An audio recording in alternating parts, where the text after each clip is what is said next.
Within the normal parameters, I can write pretty much anywhere, yeah. This is my favourite place to write.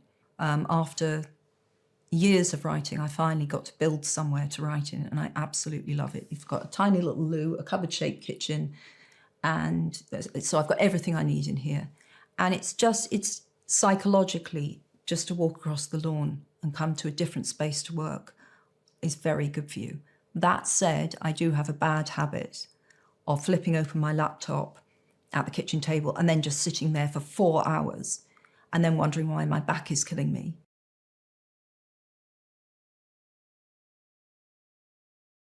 I feel anxiety, real anxiety, if the writing isn't going right. I feel like my life can't run smoothly unless I've got that under control. I'm always, if I finish the writing day and I think, yep, did what I needed to do today, I'm in a good mood, I'm great. It's not that I get grumpy, it's that I get distracted and I get edgy and I need to get back to it and I need to fix it. I'm very driven to complete things. I'm driven to, I want to smooth off the rough ends. If I know I've left it in a place that isn't satisfactory, I just can't wait to get back to it and sort it out.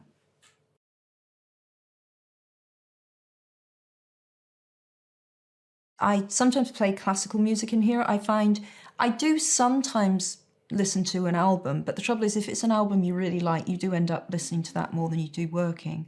So, and I do find lyrics can be a bit distracting. So mostly I would either put on classical music or have silence. I like the sound of human voices. That's why I used to love writing in cafes. I really enjoyed being sort of alone, but amongst people. That background hum of conversation I found very soothing. I really liked it. But they did, there came a point where it was just, I couldn't go and write in cafes anymore. It became, which was a real shame, but I couldn't be anonymous anymore.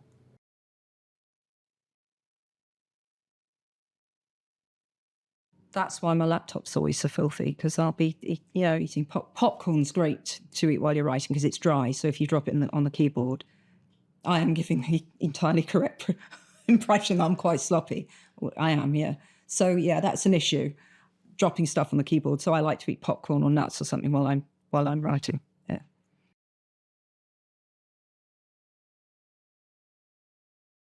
I think I've only ever once in my whole professional life had writer's block. That was in the second Harry Potter book, and I absolutely froze because the first book had wildly overshot my wildest expectations, and I was in a state of panic. And for the first time in years, I couldn't write.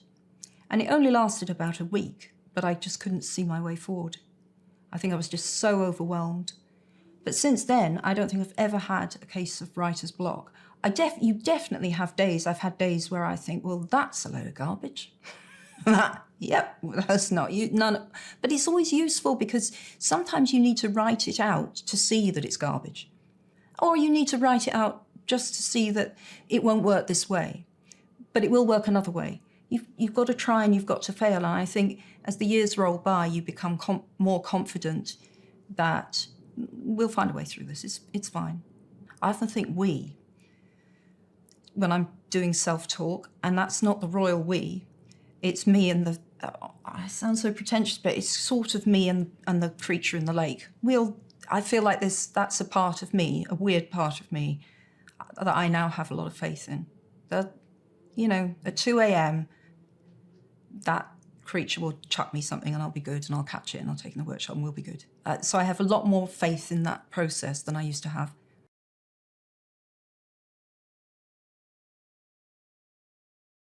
Yes, it does remain with me.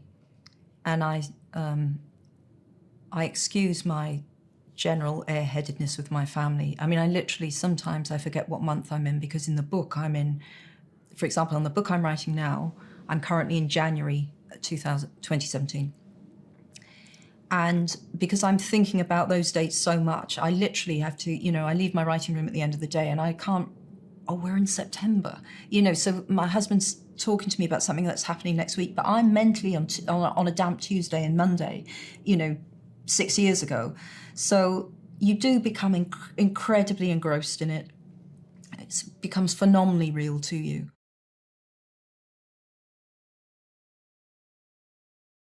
You know, I'd lived a huge amount of my life in that world in a way that no one else possibly can. As the writer, it is a totally unique experience. And some of those 17 years had been quite traumatic for me personally. And this was a place I was escaping into. So the idea that I would never be able to escape there again was a bereavement. It really was a bereavement. That said, to be very honest, I was on a certain level relieved it was over. I'd done what I set out to do, and the Potter phenomenon had become something that no one could have predicted what that was going to do, me least of all. I had no idea what was coming. And the intensity of the attention and the pressure while writing that series was such that I was relieved it was over to that extent. And I felt free. I felt I'm free now to, I know it sounds bizarre, but I felt I'm free to fail. I'm free to write what I want to do. If no one wants to read it, that's a very luxurious position to be in. I can just please myself now. It is not advantageous to a writer to become very famous. These are very contradictory things. I think that there are writers who enjoy fame, and there are writers who make an accommodation with fame, and that would be me. And I've made an accommodation with it, and I would be the first to say there are very nice aspects to it. People walking up to you in the street and saying, "You wrote my favourite book," that is a beautiful, wonderful thing to hear. But that said, it was a bereavement. And I know I'm going to feel exactly the same way when I finish the Gallbraith books. That's going to be hard for different reasons, because it's been pure joy from start to finish.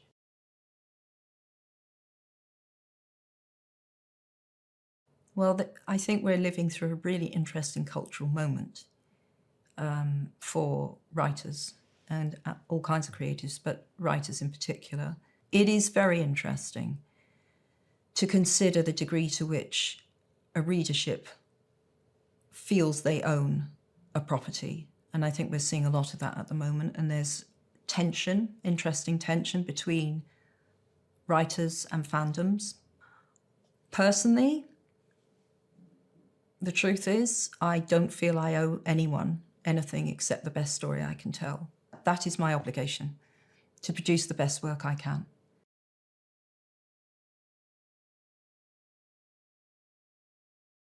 So the Ickabog was a unique experience for me, a very, very different writing experience for me.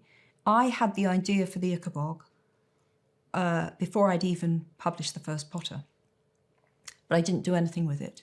But it was one of these ideas that was in the back of my head, waiting for its moment. And then between two of the Potter books, I started playing around with it a bit, and I actually drew. I've got a map of cornucopia that I wrote in about 2000. I drew in about 2000. And then post-Potter, I did intend to do the Ickabog next. I really liked the story. And I wrote 2/3 of it. And then I decided not to. I decided I didn't want to put the children's book out next, and I had the idea for the Casual Vacancy, and I thought, I want to do that. And then I did Strike. And then I just thought, well, the Ickabog's time's passed. So I put this 2/3 of this book literally up in the attic in a box. And then when COVID hit, it genuinely came out of, there were two sets of friends in particular, younger than me, who had very young children, sort of primary school age or even younger. And it was so difficult for them. You know, they're trying to homeschool, they're trying to entertain children. And I was thinking, then I thought of the Ickabog, and I thought I could do that. I could just put that out for free. So I finished the book, and then we started putting out a couple of chapters every day. And you know, it was the most beautiful experience for me. The feedback from the children and looking at the children's pictures online was just extraordinary, and it reminded me how much I love writing for children.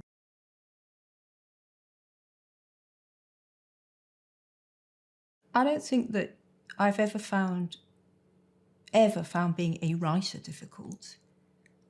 Ever. That's not to say that writing isn't difficult, and it's not to say I don't think I could improve my writing, because I'm always, that's a given. What I have found difficult are things that came about as an offshoot of my writing. as I say, I just don't think it's a good idea for a writer to become famous. If you've become famous, then lots of people like your work and have bought your work, and that is a beautiful and a wonderful thing. It was just that in my case, it overshot the wildest imaginings of what being a well-known writer would be. I've said this before many times, but the truth is, my wild fantasy would be that I would hand over a credit card in a shop and someone would look at the name on the credit card and say, oh, you wrote my favourite book. That's what I thought. That was the cap on my real wild ambition. So what happened, that took a lot of dealing with, yeah. But that's not about the writing. That's about being a famous person. But I feel like as you go, I feel I have made an accommodation with it, I'm not, this is not a sob story. I'm not, asking for pity. I'm just being very honest about the difficulty for me has never been the writing.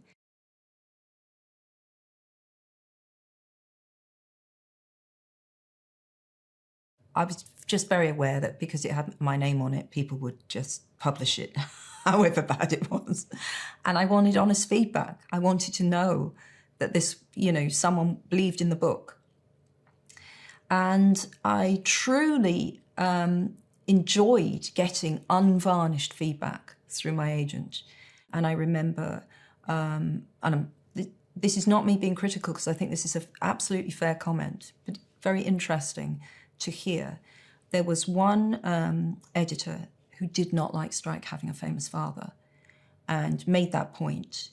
And obviously, because I can't break cover, I couldn't say, but I know how important this will be on book 8. You can't say that as a first-time writer, and I am ostensibly in this situation a first-time writer. You can't say, now look, I know a series, and I know this backstory is going to work out brilliantly in books 7, 8, and 9. Who the hell are you to say you're going to get a 7th, 8th, and a 9 novel deal? So, but it was interesting. It was really good to get that feedback.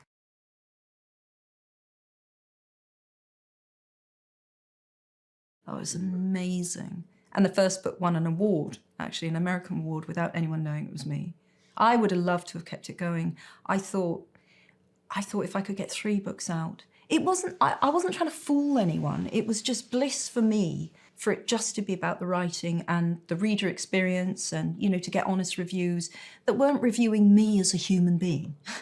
By the end of Potter, some reviews, not all by any means, but, they're reviewing the phenomenon more than they're reviewing the book. Again, not everyone. Some people were reviewing the book, and I'm grateful for that. But it was just great. And then, we had the very unfortunate incident, and it was leaked by someone who certainly shouldn't have leaked it. And I was actually devastated, because it took away from me something that I had got back, something I'd long lost. And that was, it was gone. And it didn't really change the writing, which was great. I think I was afraid it would do. But yeah, I was devastated.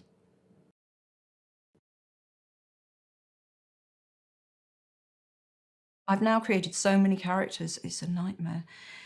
Because every time I think of a surname, I've used it before. So I have sort of baby name books and surname books, and I'll open them at random and try and fit names together. And there's a name generator online you can go where you just randomise it. And a couple of times, I've never used a name it's generated, but a couple of times you'll see a surname and think, oh, I've never heard of that before, I'll use that. Because, yeah, I'm running out of names at this point. I really am. And then you've got to be careful, because you use a surname and then you remember you were at school with someone when you were 12 who had that surname, and is that person going to feel offended? And sometimes you forget that you've met someone of that name, and then they write to you and say, oh, I see you used my surname, and you think, I can't remember who you are. I haven't seen you since I was 11. It's tricky.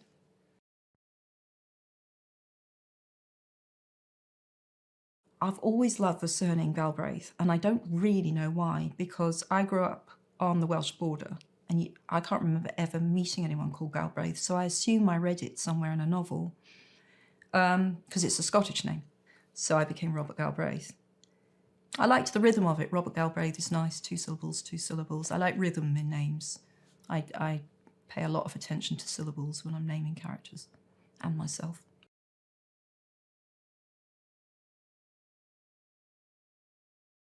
read as much as you can, because you will learn, you will enlarge your vocabulary, and you'll start being able to analyse what you like and what you don't like. You'll go through a phase where you imitate your favourite writers. That's great. That's like an apprenticeship, you're learning. There are some basic rules. Of course there are basic rules. You write as well as you can, as much as you can. You've got to put the hours in. You've got to keep writing when it's tough. But no one can actually tell you how to do it. You have to find that out for yourself. And that shouldn't be a discouraging thing. That should be an empowering thing. No one really knows how to do it. And that includes me.